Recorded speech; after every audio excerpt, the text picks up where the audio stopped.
Hola, mi nombre es Miguel Ángel Martínez y en esta pequeña cápsula hablaremos sobre un impuesto que genera ciertas inquietudes en el sector inmobiliario porque es un impuesto que no aparece siempre, es un impuesto que aparece ocasionalmente y me refiero concretamente al IVA, al impuesto al valor agregado. En esta ocasión, les digo, hablaremos de 6 puntos que debemos saber sobre el IVA en las transacciones inmobiliarias.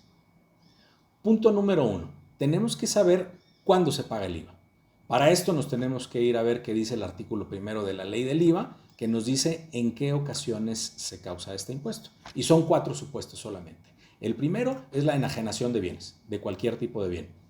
El segundo es la prestación de servicios. El tercero es el otorgamiento de goce o uso temporal de bienes, es decir, el arrendamiento. Y el cuarto supuesto es la importación de bienes o servicios. Nosotros nos vamos a referir concretamente a la enajenación de bienes.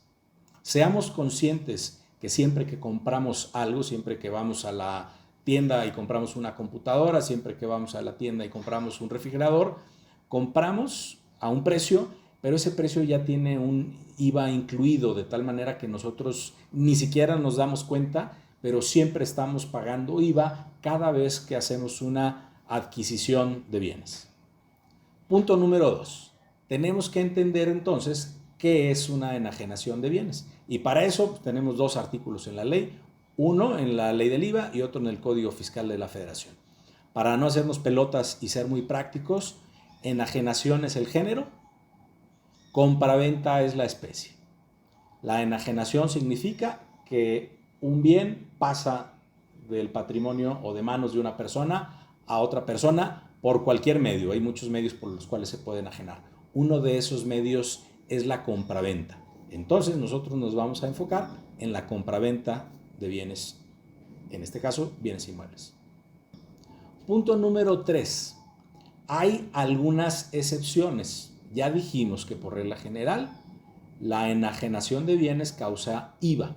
Bueno, vamos a hablar ahora de algunas excepciones que vienen en el artículo 9 de la ley del IVA. Primero, como ejemplo, vamos a poner a los libros y revistas.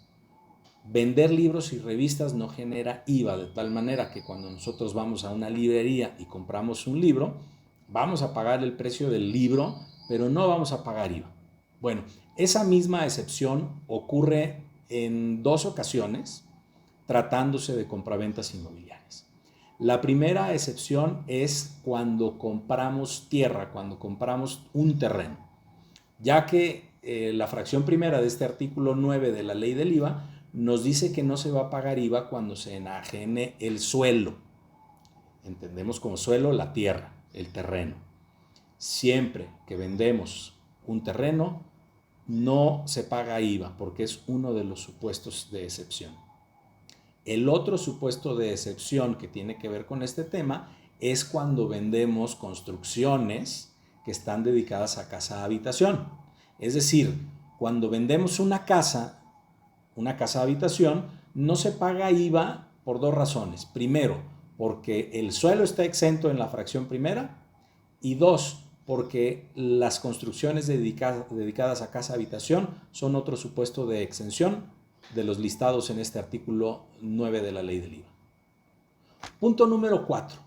¿Cuánto se paga de IVA? Bueno, podemos hablar que hay 3 tasas distintas para pago de IVA. La tasa general o genérica es del 16%, hay otra tasa del 0% y hay otra tasa especial para la frontera que no tiene ni sentido meternos. La tasa del 0% es para ciertos artículos que sí causan IVA, pero con una tasa del 0%, de tal manera que el impuesto a pagar son 0 pesos. Fuera de estas excepciones, el IVA que se paga es el 16%. Parejito, parejito, parejito. Porque hace poco me decían que en una transacción inmobiliaria les estaban cobrando el 12.85 de impuesto al valor agregado. Eso no puede ser, eso no es cierto. Siempre el IVA se causa a razón del 16%. Punto número 5. ¿Cómo se calcula el IVA? Ya dijimos que el IVA no se paga cuando se vende terreno. El IVA no se paga cuando se vende una construcción dedicada a casa habitación. Entonces se va a pagar IVA cuando vendemos una construcción que no está dedicada a habitación. Luego entonces, si vendemos una casa, no pagamos IVA porque el terreno está exento, porque la casa habitación está exenta. Cuando vendemos un local comercial, no pagamos IVA por el terreno porque el terreno está exento. Sí vamos a pagar IVA por las construcciones porque las construcciones no están dedicadas a casa habitación y entonces no están exentas. Entonces, el 16% lo vamos a aplicar única y exclusivamente sobre el precio de las construcciones. El artículo 12 de la ley del IVA nos dice textualmente que para calcular el impuesto, tratándose de enajenaciones, se considerará como valor el precio pactado. Cuando vendemos una casa, no tenemos problema en separar el precio del terreno de la construcción, porque finalmente vendemos una unidad. Cuando vendemos un local comercial, sí es necesario saber cuánto corresponde al terreno y cuánto a la construcción, precisamente para poder calcular el IVA. De otra manera, no sabremos cómo pagar. Y aquí es donde empiezan algunas de las confusiones más comunes, ¿no? Porque realmente no viene desglosado el precio a la hora que ofrecemos comprar un local comercial. Entonces hay algunas salidas prácticas. Quien dice que el IVA se calcula al 16% sobre el valor de las construcciones que aparece en el recibo predial, o el 16% del valor de las construcciones que aparece en el avalúo catastral, o el 16% del valor de las construcciones que aparece en un avalúo comercial.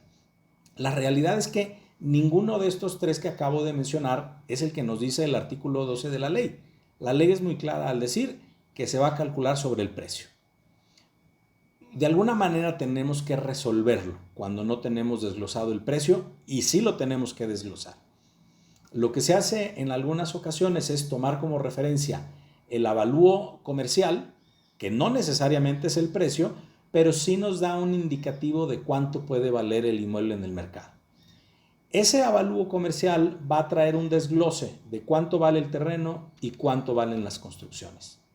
Si nosotros aplicamos esos porcentajes de terreno y construcción al precio que estamos pagando, entonces tendremos una idea muy clara de cuánto corresponde de nuestro precio al terreno, cuánto corresponde de nuestro precio a las construcciones, y entonces aplicaremos esa tasa del 16% solamente a las construcciones.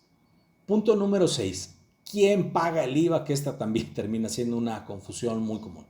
Bueno, trataremos de ser muy prácticos en esta explicación.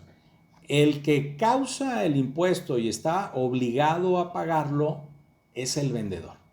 Pero por alguna situación extraña de la ley, es un concepto extraño, hay que decirlo, la ley dice que este impuesto se traslada. Ese traslada significa que el que causa el impuesto es el vendedor, pero le traslada de alguna manera, en una ficción jurídica, le traslada esta obligación al que compra. De tal manera que para fines estrictamente prácticos, el que termina desembolsando ese 16% es la persona que está comprando. Eso sucede cuando vamos nosotros a la tienda a comprar una computadora. El que está obligado al pago del IVA es la tienda que nos vende. Pero en esta ficción jurídica nos traslada a nosotros esa obligación y nosotros sacamos de nuestra bolsa el dinero para pagarle a la tienda el IVA. Entonces, en términos prácticos, en una transacción inmobiliaria, el que va a pagar el IVA es el comprador. Bien, pues esperamos que con esta breve explicación haya quedado un poquito resuelto esta duda relacionada con el IVA, y seguiremos con algunos videos en otros temas que tienen mucho interés en el sector inmobiliario. Gracias, mi nombre es Miguel Ángel Martínez y sigan pendientes de este canal.